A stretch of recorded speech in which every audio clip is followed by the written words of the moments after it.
Well, welcome back, everybody, to another episode of Life from the Inside Out with Kris. And we just last time had a wonderful episode on probabilities and touching some on the power of expectation and how those two were interacting. It was a lovely chat. So, wondering whether we'll build on that. And hi, Serge.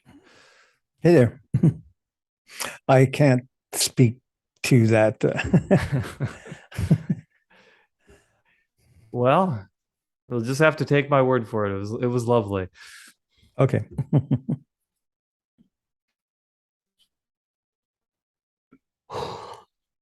We're ready. Okay.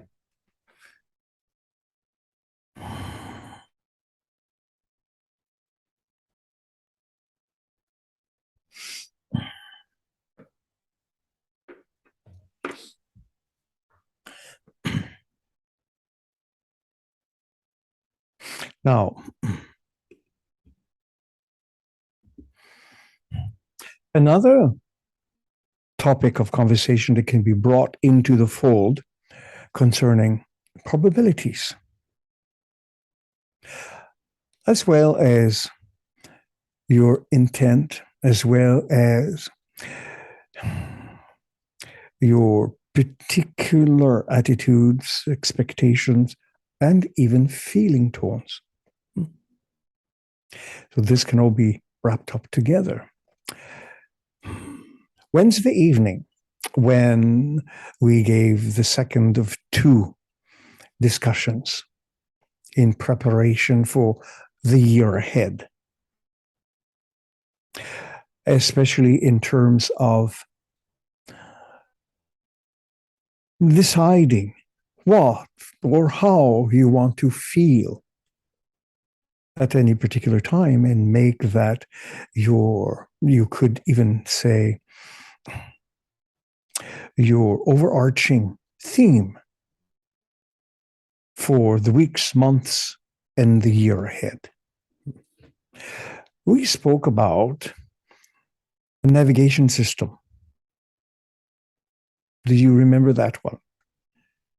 About the ship on the high seas. Yeah, vaguely. I'm still digesting that one, I guess. Indeed. So what we suggested is that in this example, this analogy, you are on a ship on the high seas utilizing modern navigational equipment, including satellite navigation. You may, and everyone, every captain, whether it is a ship or a plane, constantly have to calibrate, to adjust. No plane flies as the crow does from, say, New York to Paris. There are constant little adjustments, small adjustments. The ship, in this case, if you notice as the captain that you have started veering off course, when do you decide you will make a course correction? Do you decide that last week? Do you decide perhaps tomorrow or the week after to make whatever necessary course corrections via satellite navigation? Or do you do that now? Do you remember that part? Yeah, it's coming back to me. Mm-hmm. Indeed. So we offered it as a means of paying attention to your particular course of intention. And that will necessitate being a little more aware of the feeling tone of your overall mental states or attitudes and expectations. Again, perhaps touching a little bit also now into the Stockdale paradox. To go back to the Stockdale paradox, any given day, these men could have simply dropped the situation and accepted the dire consequences of their fate, given up, and be done with it. But they had a different intention. Their attitudes, their expectations were always front and center. Regardless of what occurred during the day, they always made a course correction, not allowing their minds to fall into the rabbit hole of despair. They always returned to that core theme. They will get out alive.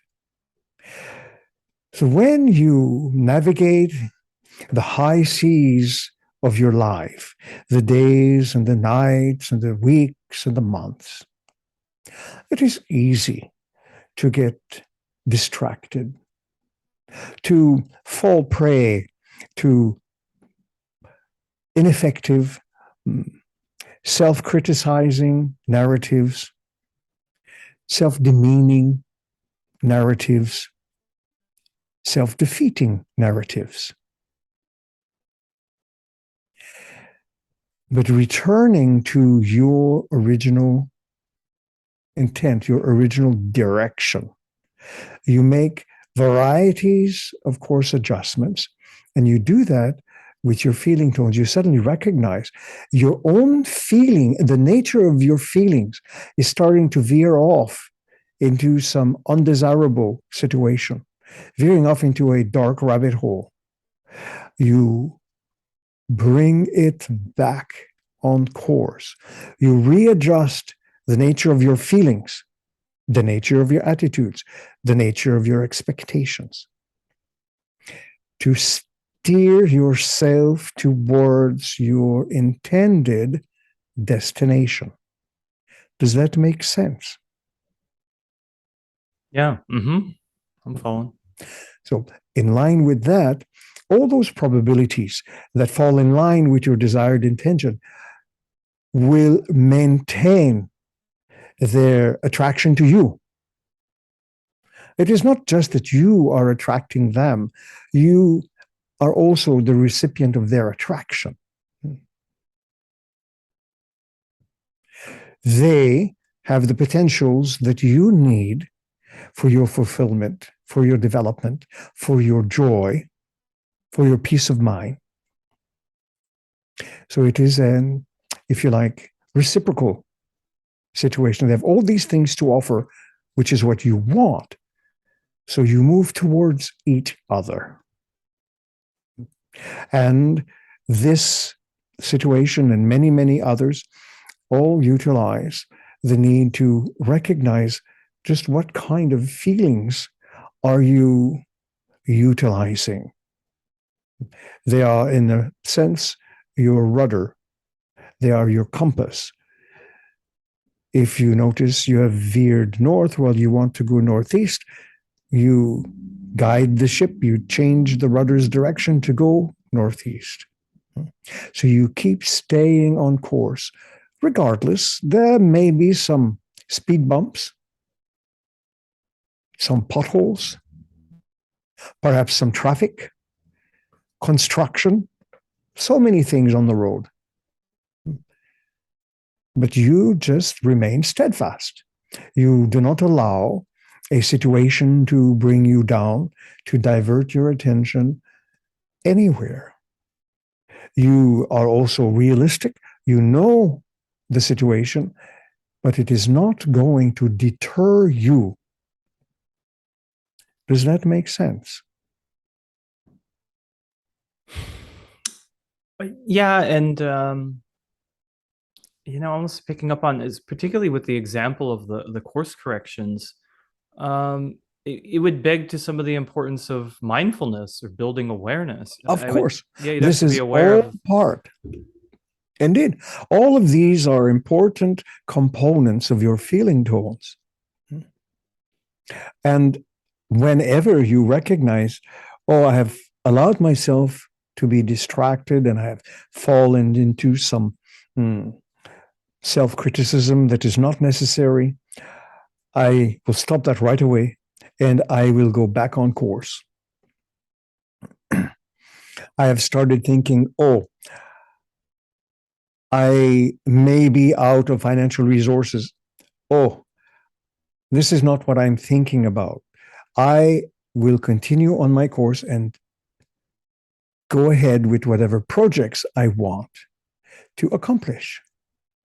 I will do what is necessary, but my intention is to proceed. Does that make sense? Yeah, it does. And the other thing with feelings is, I know this is pretty common amongst people, is to shut off or try to uh, turn off certain maybe unpleasant feelings, but it may be that unpleasant feeling that tells you you're off course. Yes, Yeah, that can exactly. be detrimental. Now, what often happens is that you recognize there's some unpleasant thoughts and feelings that are steering you away. So you run after them to shut them down. What have you done? You have simply fallen into that rabbit hole. There is no need to run after them to shut them down. You bring your mind back on track. It is certainly beneficial to acknowledge, to be mindful. Oh, yes, I recognize I need to get back onto my project. So we will offer this from Joseph's recent experience. He was fascinated by this video of a young man from India going to Cambridge, wanting to do his thesis for his PhD on a very, very unique subject matter. Perhaps anywhere between 2,500 to 3,000 years ago, a Indian sage by the name of Panini set the rules for Sanskrit. Sanskrit is an extremely precise language which can lead itself extraordinarily well as a computer coding language. But there was something missing. And apparently, for almost 2,500 years, Sanskrit scholars have been missing the mark. A misinterpretation of Panini's formulation. And even a slight error over time compounds. So this young man went to Cambridge and made this the project for his thesis. And after 9 months, realizing he was still struggling, had apparently made no progress, decided to either quit or take a break. So he took a break, a month break, and did student things. Came back wondering, will he be able to pick up the task, or is this just a means to shut it down? Started opening his notes, and to his great surprise, recognized right there on his notes was the solution that he had simply overlooked because he was too focused on not being able to find the solution. He had found it. He could not see it. So we bring this up only to show that his determination did not waver, though he needed a break, which brings up something else too, that when you have a tough situation, sometimes looking away from the challenge, but still keeping your intention to then go back, can bring an incredible solution. And he is not the first one to find something like this. Many greats, scientists, and great discoveries have been made almost accidentally. But the intent, the focus, and the feeling is still front and foremost the object of their concentration. Does that make sense to you? Mm-hmm. I've had that happen, had that particular types of things happen. Mm-hmm. So, all of this to say that the human mind, not the brain, the human mind, which works on associative principles, can do literal wonders if you give it the opportunity. If you do not allow yourself to waver and get off track repeatedly, but just return and stay with your intention, can literally work miracles for you. Which brings another thing. Since the human mind functions on associative principles, how do you think ideas come through to you?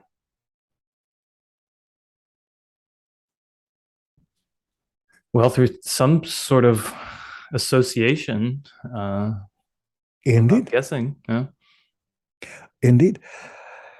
So you hold a particular set of ideas, and suddenly more of the same starts showing up in your mind. Not only that, you hold particular sets of thoughts about reality. You begin to see an association from one event to another to another. You may feel anger. You start looking for situations to unleash that anger. This is another kind of associative process. You feel joy. You start looking and attracting as well situations that exemplify the joy that you feel, or the love that you feel, or the charity that you feel, or the compassion that you feel. Your mind is a powerful associative device, not just with everyday little things, but also into the construct of your life, as well as the construct of your reality and its experiences. And tie this in together with the whole schematics of the human experience, consensus reality. Everything also functions on that same associative principle.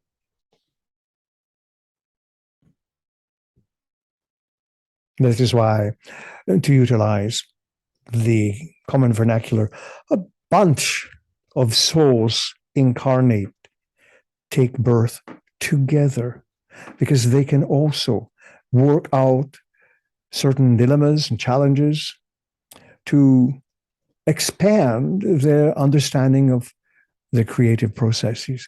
It does not mean that you will all know each other. You may never encounter each other, but you may be counterparting in some other parts of the world in such a way that there is a direct flow of ideas, of course, subconsciously, from you to them, to others, and to them again, and to you, in order to give you tools and the inspiration to use them to construct your experiences. So the associative principles, associative powers of the mind are not limited to what you think the mind is being in here, because the mind is not in there. electricity does not flow through a wire, but flows along the wire. It's a very different principle. Similarly, your mind doesn't flow through you, it flows in and around you. There's a very different concept. So you are simply the molecular representation, the cellular, if you want, we will bastardize the word, but the cellularization, the concepts about yourself in your own mind. Does that make some sense? Yeah. It's not that it's flowing through you as something separate. It's we are more of a reflection of what it is. Indeed. Okay. Because you are not your feelings, you're not your mind, you're not your emotions, you're not your own thoughts. You're not what you think you are. You're more than all of that. You are more than the sum of all of your parts. So then are all of those things more like tools that we use to understand ourselves? Or what would These are tools, we referred to them in the past as technologies of consciousness, tools that you utilize to form your experience within the so-called three-dimensional context. That is not to say that you have suddenly become limited, because opportunities are never far out of reach if you can fathom the subject matter. So you have all these tools. The sculptor is not limited to one chisel and one hammer. The sculptor may have a variety of them depending on what he is trying to accomplish with the block of marble. He may have varieties of hammers, varieties of chisels. He may have all sorts of other tools to smooth this and to do that. But these are not his only tools. He has imagination. He can see what is in the block of marble that needs to come out of. So he removes that which is excess.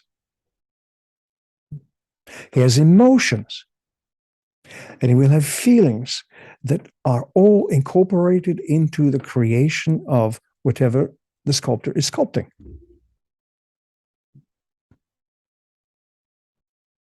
And even in this example, the sculptor may realize, oh, I might have chiseled off a little too much here. Does the sculptor take the block of marble or whatever it is and toss it? No. He will find a way to work around, and this, of course, might not be a mistake, but simply a means for him to achieve something slightly different. The same with the painter. May realize, oh, I have added a tone of color that perhaps is not so good right now. So he will incorporate other colors and spread it around in such a way that it gives a desired effect, but from a different approach. Does that make sense to you? Mm-hmm. Yep. All that to say that you have at your disposal remarkable tools, resources, skills, but you are so accustomed to them as a species that you think somehow or other you're flawed. There's something wrong with you as a human being, that you are imperfect. If you could see yourselves from our eyes or the eyes of others like ourselves, even though we do not necessarily have eyes in your sense of the word, we can still see and sense in different ways.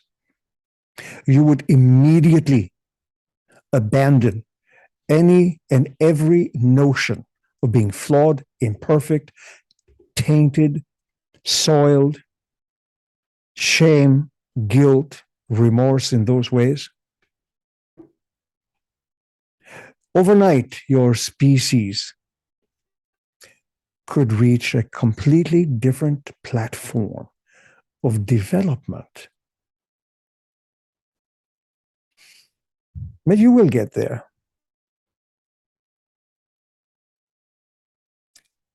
You will recognize these tools and resources and skills, and you will love yourselves for it. And you will love the way you use them because you use them now. Sometimes you do not use them to the best of your advantage, or at least that which you recognize, because you think too poorly of yourselves. So you have other probable yous that may have never traveled those particular roads, those particular paths that are filled with extraordinary potential. You can bring them into your experience. Do you follow? Now, with that, we believe it is time to return Joseph to you.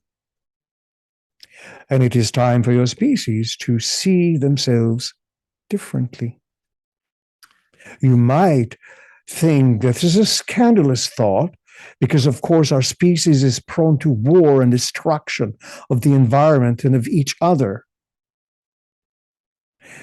But that is the result of your attitudes and expectations. You expect yourselves to do those things. If you expected yourselves to do something different and develop the attitudes accordingly, again, the course of your history would be changed in a fortnight. And we leave you with those thoughts. Thanks, Kris. Yeah, I was going to say it's time to realize that we've got those wings and can fly rather than just going around for those scraps all the time. Indeed. Yep. You are eagles. Stop acting like chickens. All right. Thanks, Kris.